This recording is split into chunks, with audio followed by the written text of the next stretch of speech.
the RAISE Act, will reduce poverty, increase wages, and save taxpayers billions and billions of dollars. It will do this by changing the way the United States issues green cards to nationals from other countries. Green cards provide permanent residency, work authorization, and fast track to citizenship. For decades, the United States was operated and has operated a very low-skilled immigration system, issuing record numbers of green cards to low-wage immigrants.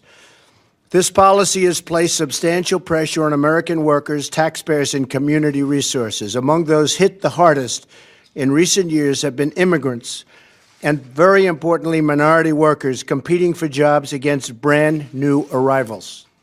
And it has not been fair to our people, to our citizens, to our workers.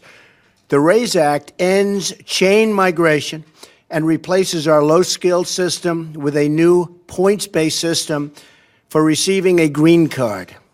This competitive application process will favor applicants who can speak English, financially support themselves and their families, and demonstrate skills that will contribute to our economy. The RAISE Act prevents new migrants and new immigrants from collecting welfare and protects U.S. workers from being displaced. And that's a very big thing.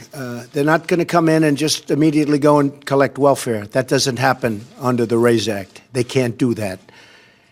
Crucially, the green card reforms in the RAISE Act will give American workers a pay raise by reducing unskilled immigration.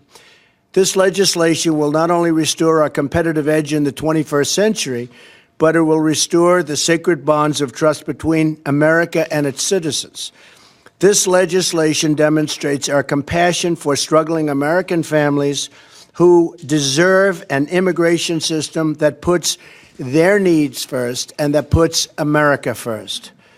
Finally, the reforms in the RAISE Act will help ensure that newcomers to our wonderful country will be assimilated, will succeed, and will achieve the American dream.